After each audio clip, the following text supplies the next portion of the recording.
introduction, I am Pratima Nambiar. I lead the teams that build and operate the Service Mesh and Ingress Gateway platforms at Salesforce. And today I will walk you through, I'll start with setting some context on Service Mesh evolution at Salesforce. And then I'll talk about how we migrated from our in-house control plane to Istio and some of the contributions that we made to Istio in order to enable that. And then I'll talk about some community contributions that are crucial for us at Salesforce to enable us to adopt Istio to solve more use cases that we are very closely watching and also contributing to. And then I will cover how we do Istio upgrades, again, because we are using Istio quite a bit at Salesforce. Upgrades are important, so I'll cover how we do upgrades and then end with some closing thoughts. So first, to set some context, we started to look at how to solve these common problems with service-to-service communication and use service mesh design pattern about 4 or 5 years ago. And we started off with just Java libraries, embedding them in services to solve these problems. Then we moved to a out of process sidecar, like essentially following the mesh design pattern with Linkerd sidecar. And then in, I think around 2017, we migrated to using Envoy because Envoy is more performant. However, at that time, there was no good open source product that we could use as the control plane. And therefore, we started off with a in-house control plane that was bare minimal that would work for our needs to configure the Envoys that we had. And then in 2018, when Istio released its first version, when we looked at it upon initial review, it looked like it was solving some of the same problems that we were trying to solve. Our in-house control plane worked great for us, and in fact, it still runs in some of our production data centers because we haven't fully migrated to Istio. But we were starting to get, a lot of use cases for, let's say, stateful set support, service-specific config that was becoming harder and harder for us to evolve our in-house control plane. So that is why when we looked at Istio in 2018, upon initial review, it looked like a feature-rich control plane that was solving for the same problems that we were trying to solve, and therefore was a good fit. And it also seemed to have a great community that was, that contributing to the product, and therefore we decided to do a POC on Istio and then eventually migrated to it. With our adoption with Istio, we first, had to get feature parity with our in-house control plane in order to even think about adopting it.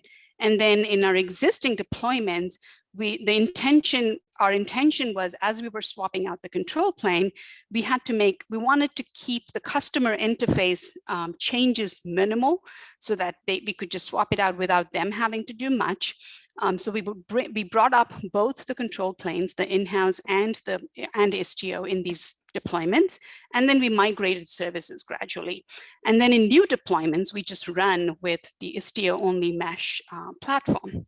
Now, for the first part of it, which is to get feature parity with our in-house control plane, this is kind of the high level what it looks like. We used to run our in-house control plane, but now run Istio-D, and it serves both Kubernetes services and services that run on bare metal, because our monolith still runs on bare metal. And I'll talk about more of these other components in a little bit. But the one that I highlight here is kind of, I'd like to talk about that a little bit to start with.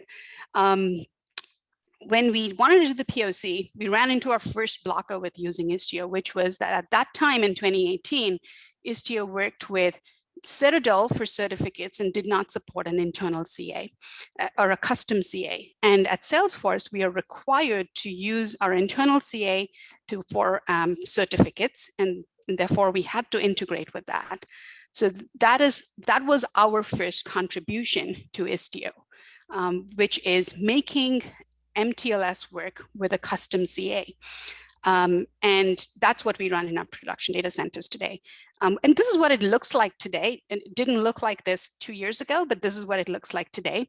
Envoy, the Istio proxy, communicates with Pilot Agent via a secret discovery service API, so an SDS API.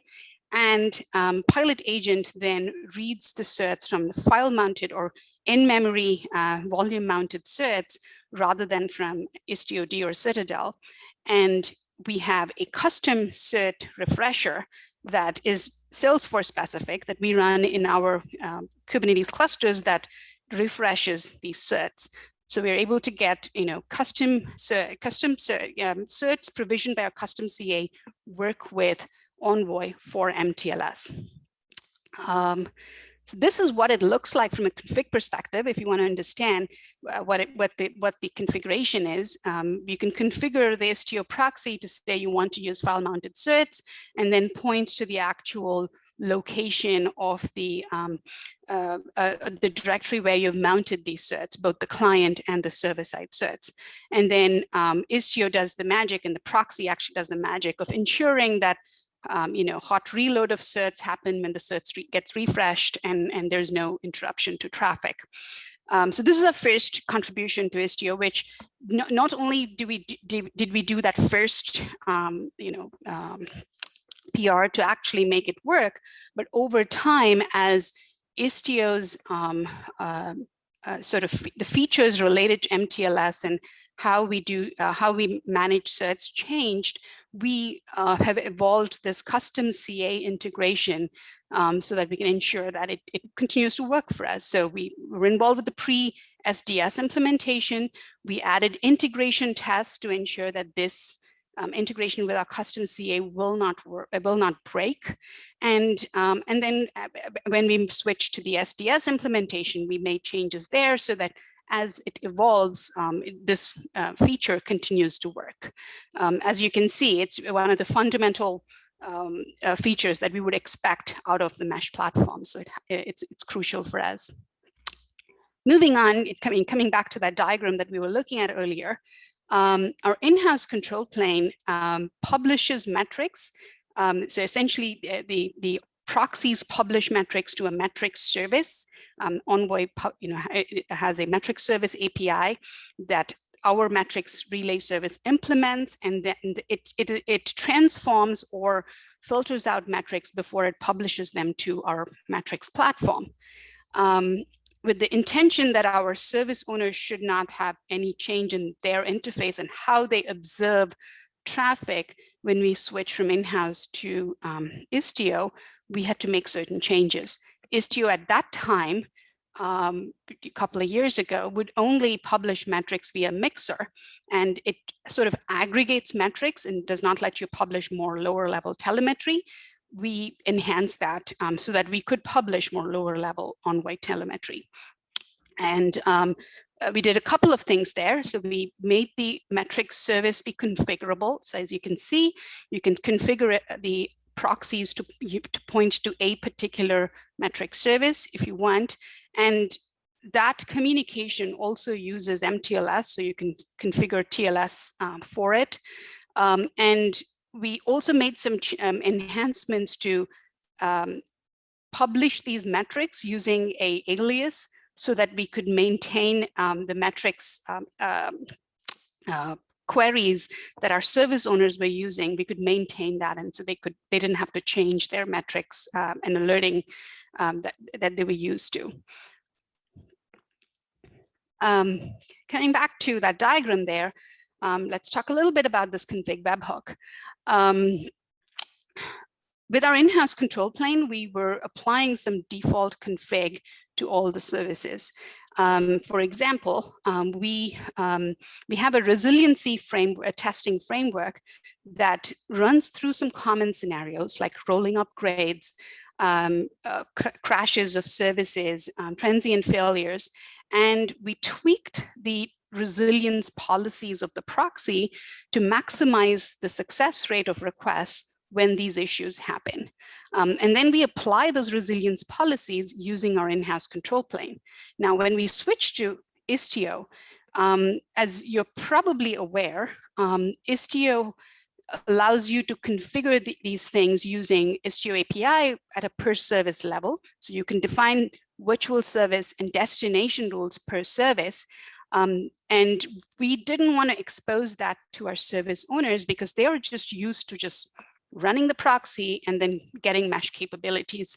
So what we did was we had this config webhook automatically generate the virtual service and destination rules. But then we hit a point where we couldn't apply those resilience policies because they were not exposed as Istio API. So the next set of,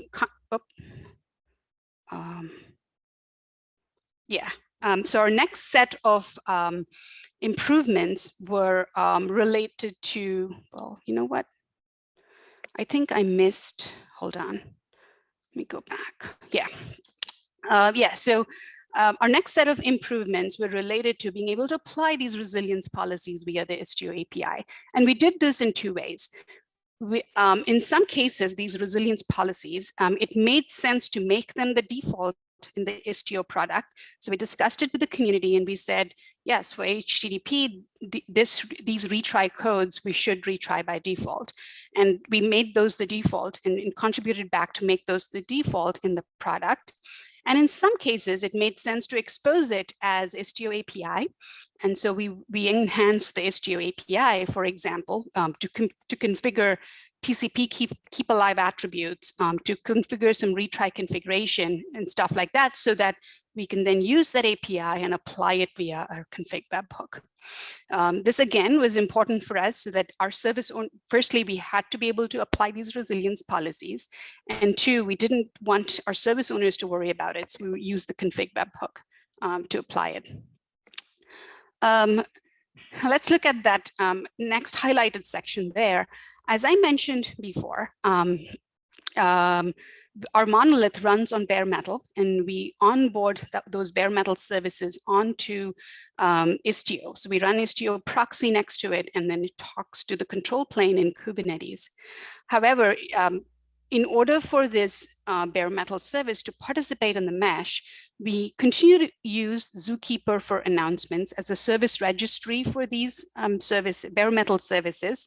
And we have a sync service that creates a service entry object. Now, a service entry object is an Istio CRD, an Istio API again, that allows these services that are not running on Kubernetes to participate in the mesh, just like as if they were a Kubernetes service. So we created these service entry objects via the sync service into and created them in Kubernetes. Now, when we did that, we noticed that the control plane wasn't as performant. We had a ton of different service entry objects, and the control plane wasn't fast enough in processing these requests. We saw issues with availability of the control plane. So we made improvements to the control plane in how it processes these service entry objects. And in general, we've made changes to improve the performance of config generation. As you may already be aware, Istio takes the Kubernetes service objects, it takes the Istio configuration, the CRDs that you create, and then it processes them and converts them into Envoy config. So within that config generation process logic, we made some performance improvements over time so that it is efficient.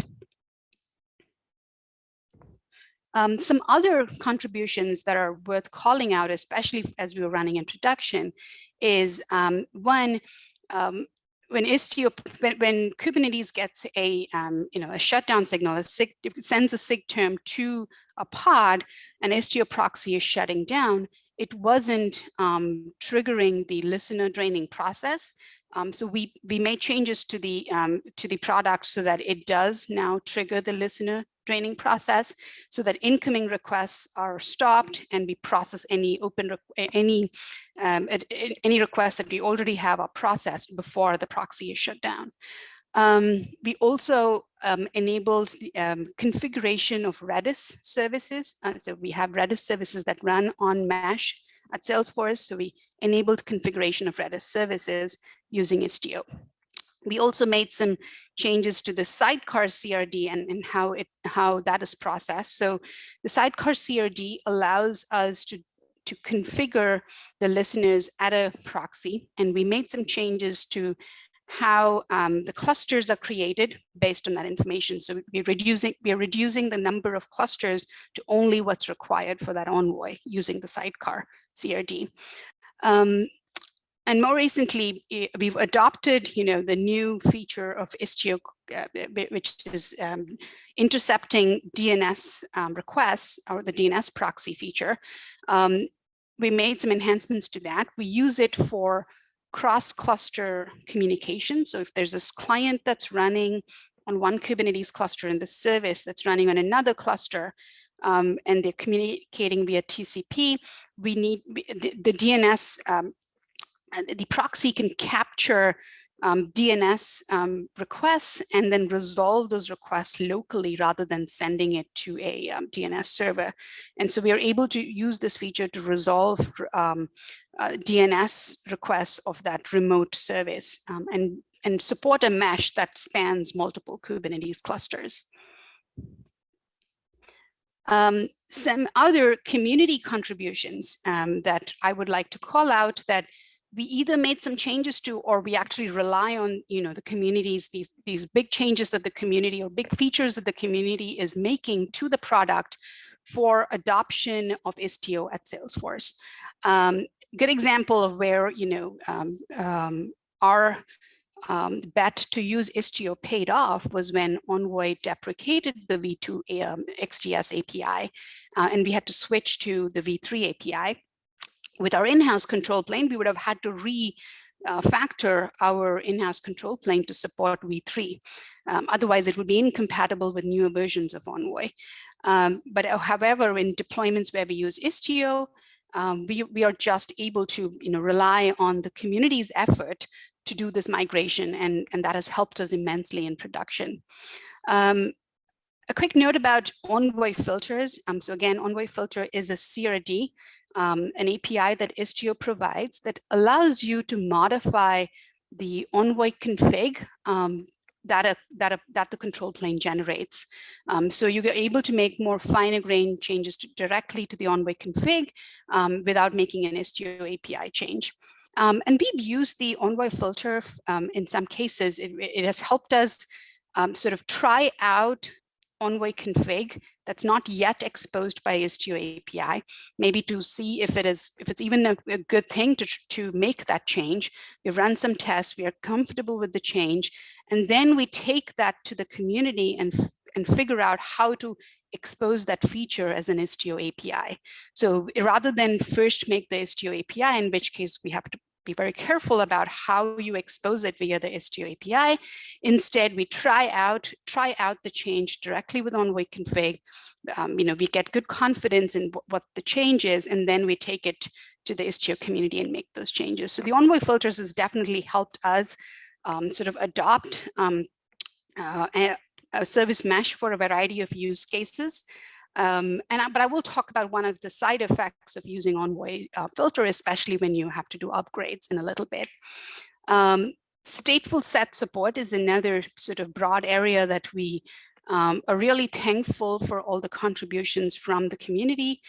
We are adopting mesh for a ton of different stateful set type use cases. And this support has definitely helped us. We've also contributed a few changes related to this as we have adopted Istio for these use cases at Salesforce. I talked about multi-cluster mesh a little while back. Essentially, when I say multi-cluster mesh, what we at Salesforce are looking for is within the same network boundary, we might run multiple Kubernetes clusters with different services there for a variety of reasons, but the mesh platform that's on top of it should function and should abstract the fact that we run on multiple Kubernetes clusters, so that a service that's running on one cluster can communicate with the service running on another cluster, and it's no different from if they were running on the same cluster. So that's what we're looking for, and we've adopted the multi-cluster mesh features of Istio to make that happen. Another feature that we haven't adopted yet, but it will be very beneficial to us, is the auto registration feature for bare metal services and VMs. As I mentioned before, we run that Zookeeper instance and that sync service for bare metal services in order for them to participate in the mesh. But with the auto registration, we're able to get rid of that Zookeeper. So we have done some spikes, but we haven't actually rolled it out to production as yet. We are in the process of doing that.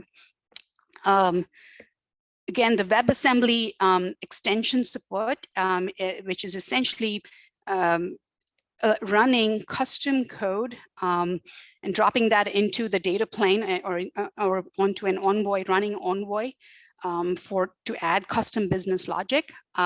We are using it in a couple of cases, but we expect to use more of it as we solve for more different types of business use cases. And some scale-related enhancements. So as I talked about some performance-related fixes that we have done, and that will continue to happen, but there are also some scale-related enhancements that are being made within the community. An example is improving the efficiency of the config delivery between the Envoy and the control plane Istio by using the Delta XDS API. That will be beneficial for us as our mesh grows. Moving on to how we do upgrades, we use the operator flow, the Istio operator flow for doing upgrades. We use Spinnaker at Salesforce as our deployment pipeline. And we use Helm to define these operator CRDs and in general to configure Kubernetes objects and use our pipelines to deploy them. Before I talk about how we upgrade, just setting some context here. So as I mentioned, we use the operator flow. We also have several different environments that we propagate upgrades through before we actually upgrade our staging and our production environment. So we have a few environments before that. And we have alerting in place in each of these environments using the Istio telemetry. The control plane actually generates a ton of telemetry related to config generation or any errors related to config generation, etc. So we alert on those. We also alert on Envoy telemetry to see, to monitor the health and the performance of the mesh. And this is what our setup looks like and how we use the operator CRD in our Canary Kubernetes cluster, and I'll talk about that in a little bit. In our Canary Kubernetes cluster, and essentially the very first cluster that we do the upgrade in, we create an Istio operator CRD and deploy a Canary version of the control plane to a special namespace called the Canary namespace. And then we also create another Istio CRD and deploy the control plane to the main namespace, the control plane namespace. And then we use the Istio CRD to create the Ingress gateway in the Ingress namespace. And in the Canary Kubernetes cluster, which is the very first cluster that we attempt the upgrade in, we first upgrade the Canary control plane. And we have some sample services that we communicate that communicates with this Canary control plane, and we run some tests. We rely on the alerts that we have to ensure that everything's okay. And then we validate additional types of use cases using the Canary control plane. And then once we are ready with that basic validation, we upgrade the primary control plane in that Kubernetes cluster.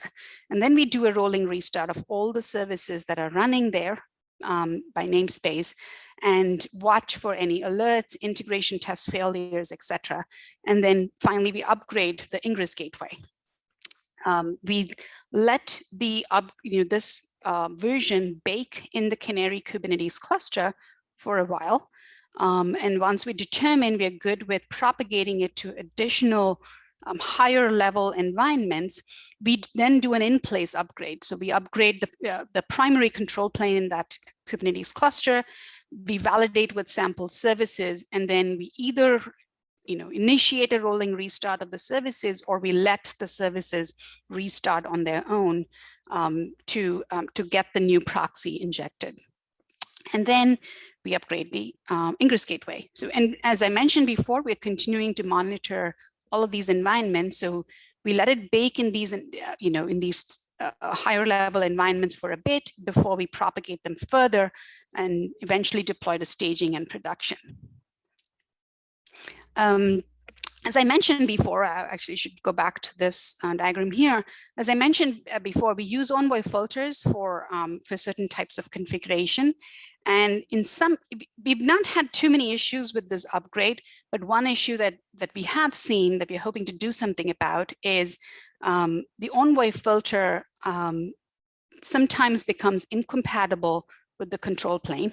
And we've seen issues where those error out. So we're hoping to fix that soon. The OnBoard filters have a proxy version that you can tie them to. So that's potentially one way we might look to fix it. So we haven't taken action on this as yet, but that's one of the ways we hope to fix it. And maybe a couple of times we've run into some bugs. When we do run into those bugs, when we are validating the, or sort of getting ready to qualify this version of Istio, if we run into bugs here, we go back, fix it in the open source product, we bring it back to the Canary cluster, and then and only then will be propagated forward. So we do, this first deployment in this Canary cluster, we do a lot of validation before we actually propagate it further. Let's see, I think that's all I had for today. I think we've come a long way in our journey to adopt mesh and specifically Istio. We still have a long way to go. A couple of years ago, when we started off, sending that first PR to the Istio open source product, it was a little rocky. It took a little while for it to be looked at and for it to be checked in.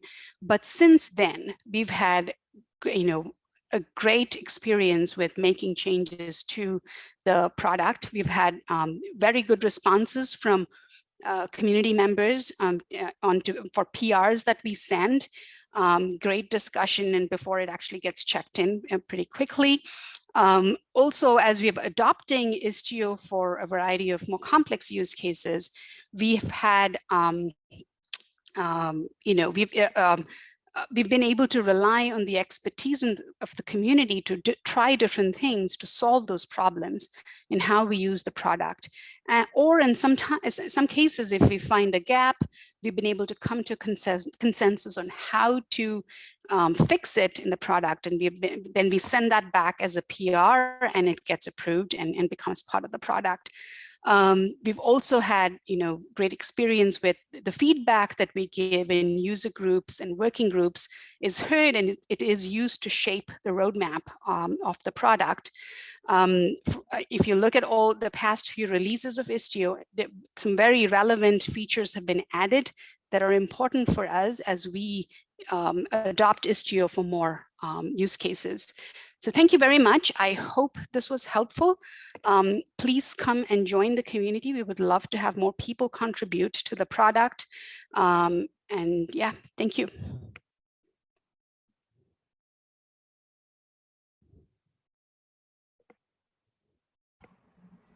Thank you so much, Pratima, for your presentation and all the details on the contributions. I think we have several questions for you here on the chat box.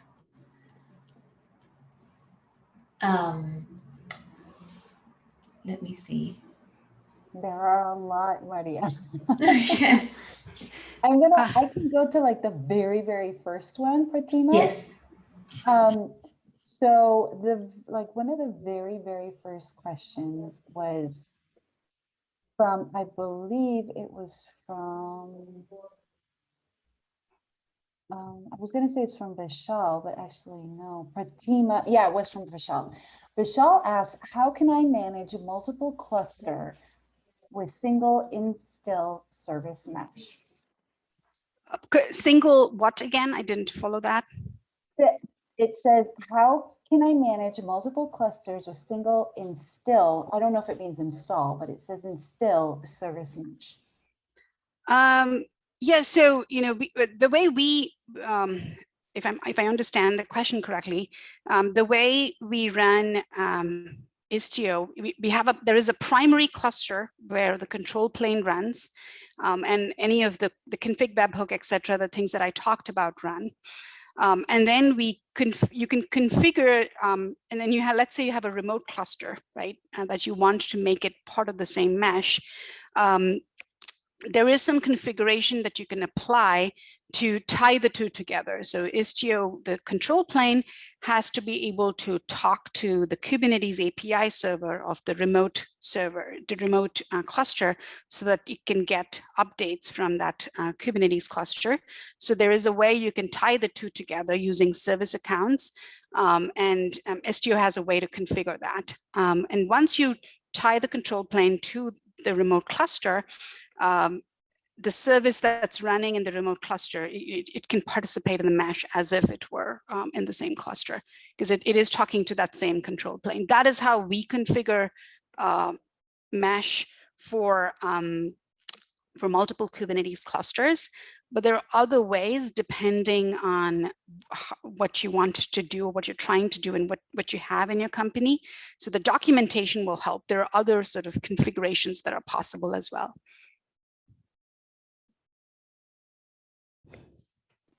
Thanks, Pratima. Vijal, I hope that answers your question. If not, you can raise your hand and come off the mic, or drop down a follow-up question in the chat. The next question is from Chris Kim. And before I ask the question, I just want to remind everyone who is participating right now, if you would like to be considered in the Istio Swag campaign, please fill out the Google form. I will drop it back down in the chat. So fill out that form so we can get in touch with you. So back to Chris's question, Pratima, I was wondering what the process was like for getting involved in contributing to Istio. Kubernetes has SIGs that meet and cover various areas of K8. Does Istio have similar verticals, like maybe around security, MTLs, as the area that Salesforce contributed to? We make changes based on our requirements, but we have mostly made changes to the networking layer. But I think Ram answered the question. I'm looking at the chat there. There are different working groups based on the different areas of the product, and you as a community member can participate in any of those working groups as you feel, based on what you need. And then there is a doc related to how you can actually send PRs. In order to send PRs, you don't actually necessarily have to be part of those working groups. You can, based on your requirements, you can send them. But there is that document that Ram posted about how you can contribute to Istio that has additional details.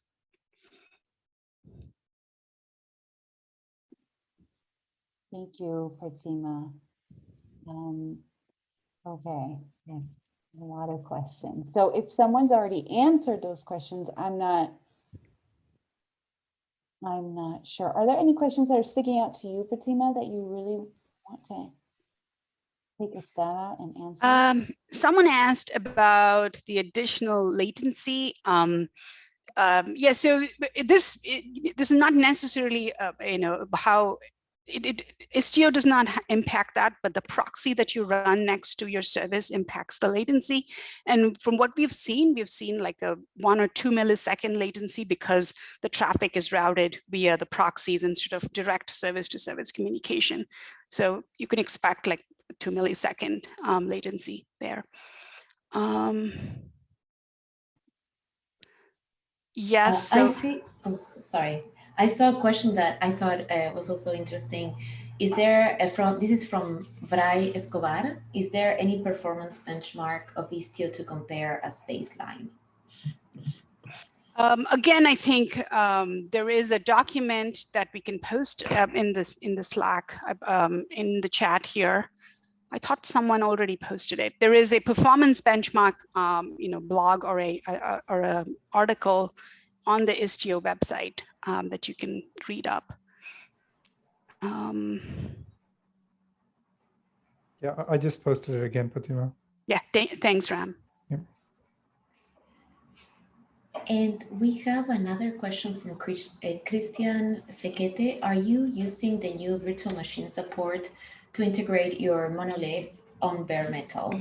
Yeah. Or is it Yeah. So we will be using it. So we are trying it out in our test environments, and we see that it'll definitely help us get rid of some of the, the Zookeeper and the sync service that we have. So yeah, I definitely encourage you to try it out. We've tried it out in our test environments. It works. We haven't rolled it out as yet, and we are definitely going to use it. In fact, that was one of our feedbacks as we were first starting off to use Istio. The fact that it had very little support for VMs and bare metal was one of the feedbacks that we gave, and then since then there's a lot of work that has been done for VM support, and this auto registration is just an awesome way. You don't have to worry about all of these other components that you have to run. When the Istio proxy comes up, it auto registers, and that's a great way to resolve those problems there. So we will be using it. I think we have I don't know if you were going to say this, Maria, but we have a question. Someone's raised their hand. Hello, Ron. Yes, go right ahead. Sorry, I'm nervous. I have one question regarding, as far as so I think you have in your presentation OnBoard filter, and I have one question regarding it. So I'll try to simplify it as much as possible regarding HTTP filter. Can we use HTTP filter to forward, let's say, all HTTP requests from Istio ingress to some like audit API? Catch, how to say it? So second vision. This is a body request. So you mean like interceptor? Sorry, if you could say that again, please.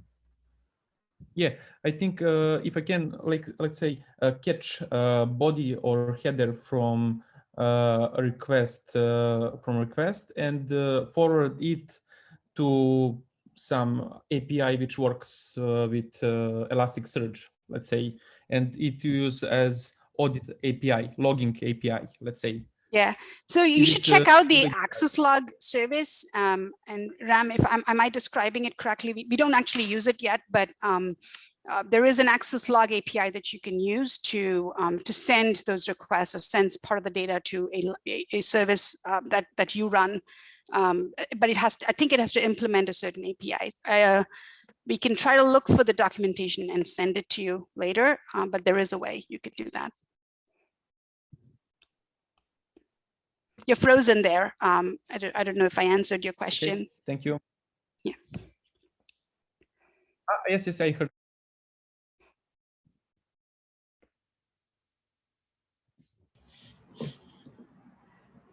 Let's see. We have a few more questions here.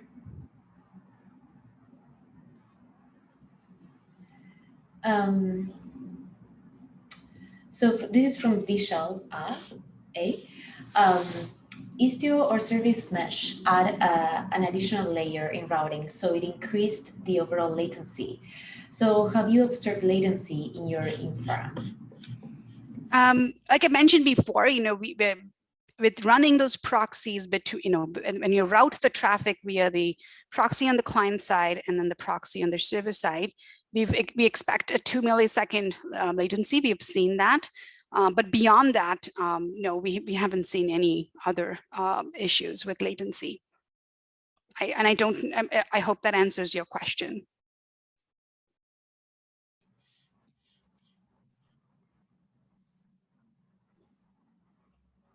Great. And another question from Hikao.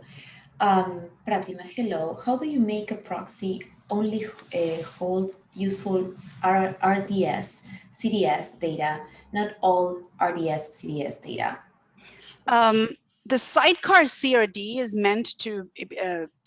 meant for that. So Istio, as you're aware, takes all the services in a Kubernetes cluster and converts them into one-way config. You can scope it down using the sidecar CRD API of Istio. And I think more recently in 1.0, we've also added a discovery selectors feature where if you have, let's say, a Kubernetes cluster and only, like 5 namespaces out of that or only these set of objects are really mesh services, you can use the discovery selectors to scope it down to just those. So there are the 2 ways that you can do that. Great, thank you. And we have more questions coming. If anybody would like to ask their question, please raise your hand and we can make space for you. This is from Marius Rasvan Palimariu. What are you using in production for managing the trust root CA across your multi-cluster mesh? Yeah, so we have, like I mentioned, we use an internal CA. So that is what manages everything for us. So if even across multiple clusters, we actually use a separate internal CA. That is what manages the trust for us. We don't use Citadel because that runs in one cluster, but our infrastructure for for PKI kind of takes care of that. Okay, and let me see, no hands raised. And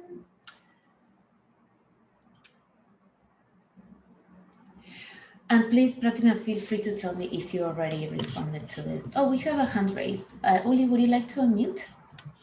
Yes, so I want to follow up on the MTLS mode. I was wondering what security mode are you running your sidecars? Are you using strict, which switches to Istio MTLS? Because that actually comes with its challenges. If you run your own CA, we're running into that because Istio is very opinionated. It adds additional security policies requiring you to have a SPIFFE ID in like the service identity in the MTLS as a subject alternate name. Do you add this to your certificates in your CA or how do you deal with that? Yeah, so we configure our services the mesh is configured to be strict because that's a requirement. We have to be MTLS everywhere. And our PKI certs, yes, do generate do have the SPIFFE identity in them. That's part of our sort of flow. And there was a point of, there is a way to turn that off with Istio because in some of our yeah, I have to get back to you on the details, but there is a way you can turn it off. Essentially, you can remove the Istio authentication, the thing that kicks off those extra checks that you talked about. I think it's called Istio authentication. So I will have to get back to you on how to turn it off, but it is possible. We have tried it out before.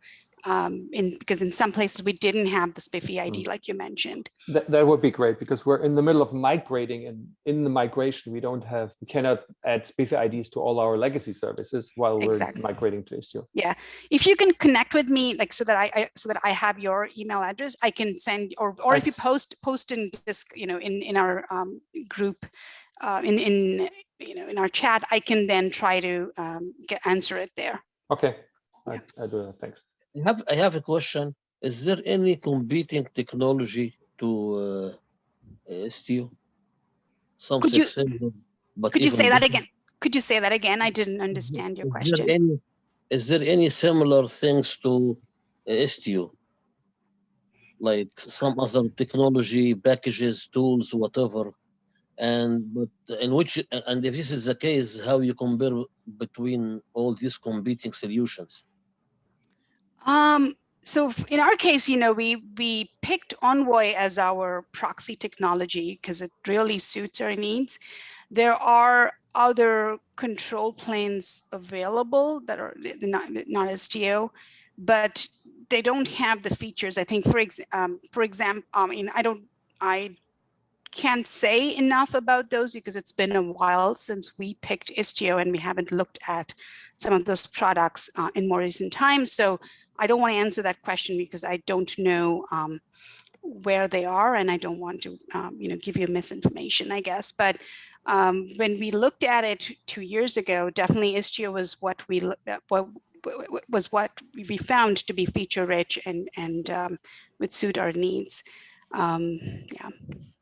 But give me just one example, one other technology. Ambassador is one that I know of. I don't know if it works as a more as an ingress, like more gateway type of features, or if it has mesh type of features. I haven't looked at it in recent times. Thank you.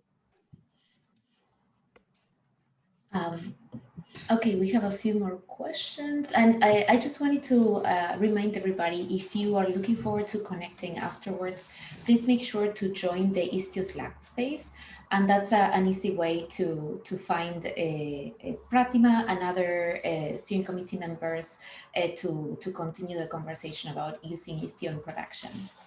I can share the link to the Slack space in a minute, but otherwise it's on the website istio.io.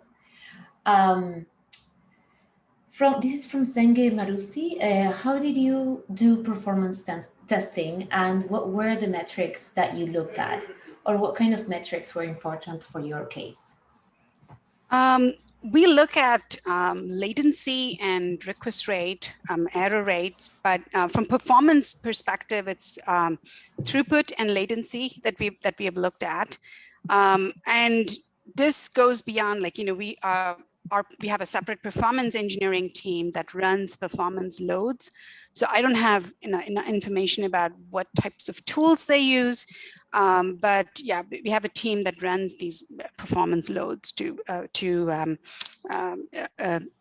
test with respect to performance. But the telemetry that we use is Envoy's telemetry, right? So Envoy has both client-side and server-side telemetry. And we use that to, we monitor latency, error rate, request rate, throughput to see how it's performing. We rely on that. Great, and we have a lot of comments talking about the upgrade process that you shared, and what an amazing work your team has done with running things at this kind of scale. And thank you. And it's also good to see your upgrade flow and noting that you use both canary and in-place upgrades. That's another comment. I saw someone ask about, I think, message queue and caching, and whether we run Istio and Envoy for that. Yes, we run. We have Redis that uses Envoy and essentially service mesh. It's onboarded onto mesh, and it's exposed via Istio. We also use Cupid in our internal deployments. And Cupid is also, it uses more TCP style communication between the client and server, also onboarded onto Service Mesh. So a couple of examples there of out-of-the-box services that use Mesh at Salesforce.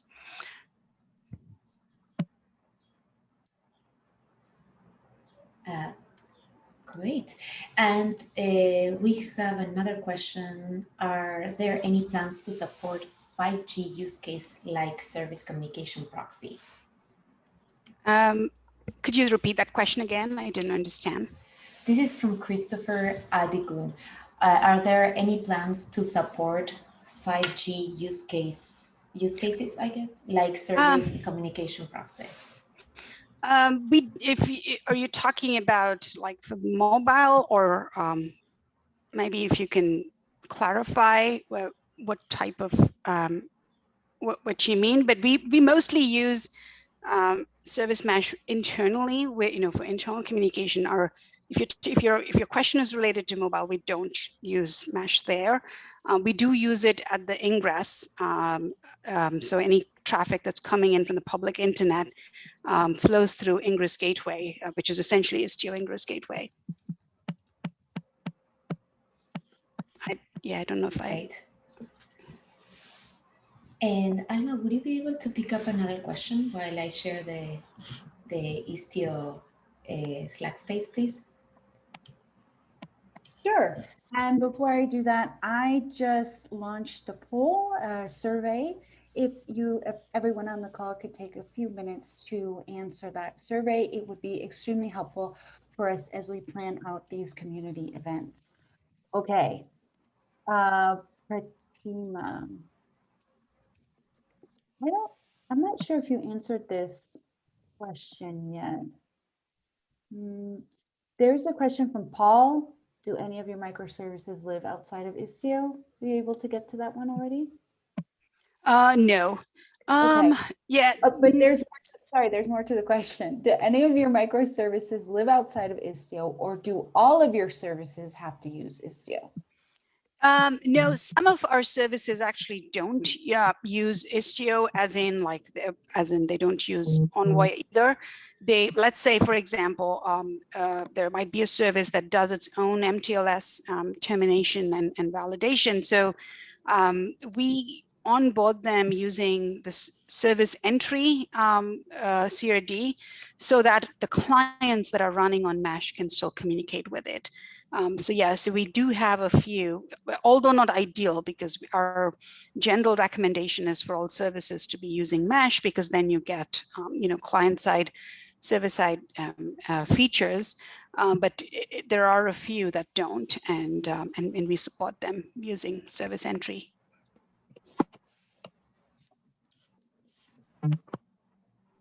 Paul says thank you. I think we have time for just one more question.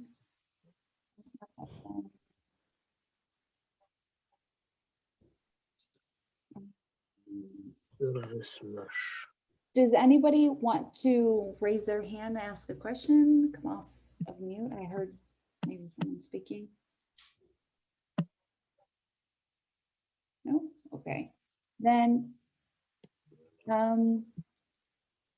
so this question is from Schuler. Do you think it's, and correct me if you've already answered this one as well, do you think it's easier to delegate company time for contributing to Istio now that your organization has benefited from it? The way we've approached this is, we make, some contributions. We focus on solving business problems at Salesforce, right? So we are taking Istio, we're taking Envoy, we're solving for business problems at Salesforce. And as part of that, if we need to make contributions to the open source product, we invest the time in making it, rather than the other approaches like wait for someone in the community to pick it up and solve it. But instead, if it's crucial for us, we or even otherwise, we make contributions to the open source products. We invest time in that, but it's usually always because we know it'll solve a business use case for us, and it's also, or if we know that it will solve a sort of a future use case that we know we're expecting. I mean, I would love to, and I know that, so Rama, who is from Salesforce, is a very active member of the Istio community and actually the Envoy community.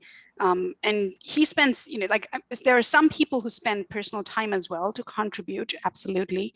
But from a company perspective, we solve for business use cases of Salesforce, and that is what drives our contributions to the product.